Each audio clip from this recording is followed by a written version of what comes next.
What is the truth about phone flipping in 2026? If you don't know who I am, my name is Brandon Jones. I've been phone flipping since 2014. I've been able to phone flip and get startup money to start my first phone store, built it to 4, and then 1 wholesale warehouse. When I talk about phone flipping, this is something I've actually been doing for a long time. I know it like the back of my hand. I have 50 buyers internationally and in the United States of America. I work with buyers on an every week basis. We talk every single Sunday on a group call. And I say all of this just to let you know that I know the state of phone flipping, and I also know where it's projected to go. If you are somebody that is already phone flipping, you're going to want to watch this whole video. And if you're somebody that is just starting, you're going to watch it as well. Because see, watching this is going to either put you ahead or it's going to help you avoid the roadblocks to come. First, it's important that you understand that phone flipping is no longer just I'm going to go on OfferUp or Facebook and do an ad and just make as much money as possible. No, phone flipping is a little bit more complex than that now. Because see, there's a bunch of people that have saturated ads. And I wanted to make this the first point because this is like the elephant in the room. See, people, especially phone flipping content creators, are literally telling people the same regurgitated information. Hey, let me show you how to build your own Facebook ads for phone flipping. I really want you to get that out your head. I haven't seen a successful phone flipper using Facebook ads in about 6 to 8 months. And I deal with about 15 students a month. And to be honest, none of them do Facebook ads. Because see, when you're scaling to at least 5 figures phone flipping, you're going to want to know how to negotiate, because a lot of these deals are people actually coming to you and trying to lowball you or trying to haggle you for every single price or trying to get every single dime out of you. And you got to be ready and able to turn away a deal and also to accept one.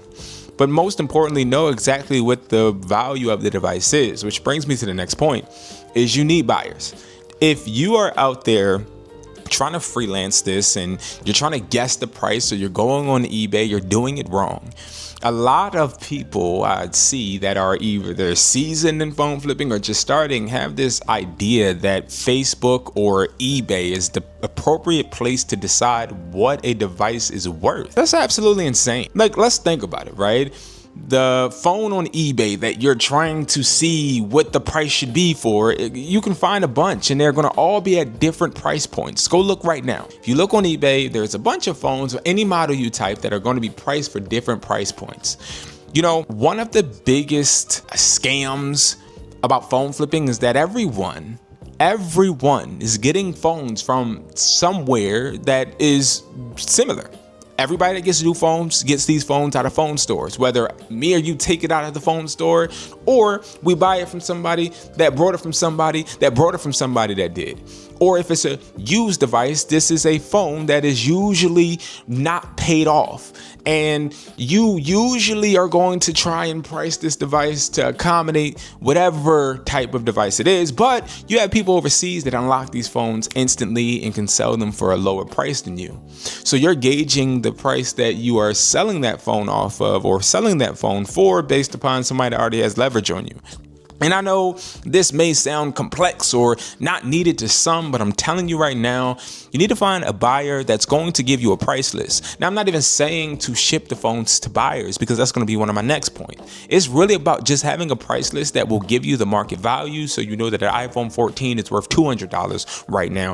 An iPhone 15 is worth $350 right now. An iPhone 16 is worth $685, and an iPhone 17 is worth $850. When you know these price points, you then know how to negotiate down or negotiate up, and this saves you from losing money, but it also lets you really know, like, okay, I want to make sure if I do buy this, I'm going to buy this at this price and I'm going to sell it for that $850 instead of going directly to the wholesale buyer. See, when you want to win, you start doing that research to understand how to get ahead of your competition. And I'm telling you this right now, a lot of people don't have multiple buyers, and they don't even have one. Now, that brings me to the next point. Make sure you have multiple buyers, not just one. I've had 2 buyers that I've actually ruined relationships with this year. And these were buyers that I've worked with for probably 3 to 4 years. But they tried to cheat me, and they consistently tried to lowball me, and one even took a phone and did not pay me out. See, these are things that happen when you are selling phones at a high volume. I don't scam. I don't go into Apple and get phones. I don't go into T-Mobile, Verizon, any of these places to get phones. I buy these phones from regular customers or people that I find online. My preferred site is OfferUp, and I usually have multiple people doing offers for me in different states. And this is all because I delegated my phone flipping business into a system instead of just doing the dreaded, okay, I'm going to do it myself because I don't trust anybody else. Because guess what? I realized I only have about 18 hours a day where I'm actually fully functional and able to move all around. And every single meetup I do, 30 to 45 minutes, depending on where we're meeting. And to be honest, I don't want to risk my safety on a consistent basis. So I got really good at phone flipping, started to outsource because outsourcing is how you make more money. And I started to train people. They then started to do it themselves. I fund the whole transaction by sending them cash apps, and they pay for the phone. They ship me the phone, or I pick up the phone and I'm good. Now, yes, I have a storefront. Yes, I do have people that drop phones off to me in stores, but most of my phones come from pawn shops and come from consignment shops and come from repair shops because I'm not scared to actually get off my ass and talk to people. That's the next point. Talk, network. And that's one of the beautiful things about YouTube. You guys always have an endless opportunity to network with people. Now, let's make this clear. You pay for somebody's course or somebody's mentorship program. That's not necessarily networking if they're not giving you an unlimited connection. That's why with my community, unlimited book calls whenever you want, and we're good. But with some people, you're buying their courses and you're trying to be mentored, and you're only getting a course. And that's the real problem I see. People are investing in phone flipping the wrong way. Don't invest in phone flipping if you're not getting a connection. That's one of the biggest problems I see. Not people not having money to start, even though you need at least $100 to $300 to start, but really people investing the money in learning more than they're investing the money in actually doing. Because you're spending $197 on a course, but only $100 on a phone. If they're taking more money from you than you would put into a phone, it's not the course, it's not the community, it's not none of that. Because see, the goal should be for you to get your first phone sale and continue to build on that. And 2026 is our year. And the way we're going to make it our year is we're going to stop spending money to learn the bare minimum. We're going to stop spending money to just learn someone telling us what we can get for free. We're going to spend money either for connections and buyers, or we're going to find them ourselves. You know how many buyers I took to dinner this year? On my ledger, I have 163 buyers I took to dinner. All the way from New York, Texas, and also California. Not even to mention when we went to Dominican Republic and then Colombia. And this is only because those curate deals, curate relationships, so we can effectively be able to communicate. I pay my buyers to be on my price list. I pay my buyers to compete. This is important. So guys, in 2026, I want you guys to delegate your money more so into doing that thing. Don't be scared to fail, and stop thinking that just promoting or getting ads is going to get you leads. Leads aren't worth anything if you can't convert them. So in 2026,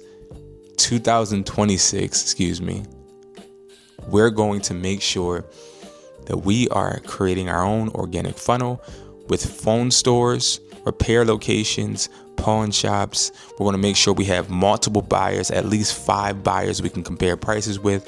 We're going to make sure we have phone flipping price lists so that we know what the market value is for phones. And most importantly, we're going to make sure most of our money is going towards the asset instead of going towards learning. Because yes, learning is important, but a lot of people are just giving you courses from 5 years ago. And that's not going to help you. Trust me, this is going to be the thoroughest, realest video you're going to see. It doesn't need any diagrams, slideshows, decks, anything. I can tell you guys right now, the secret to being successful phone flipping in 2026 will actually be you doing the work. Not you trying to buy your way into someone else feeding you information, because they can tell you, don't buy this type of phone. But if you don't really hurt from it, if you don't have an experience where you see that look in that person's eye when they're selling you a clone, you're going to be duped too. You're going to be finessed too. And you don't want that. All right, guys. So thank you so much for watching. I appreciate you guys, and I'll see you guys in the next video. Peace.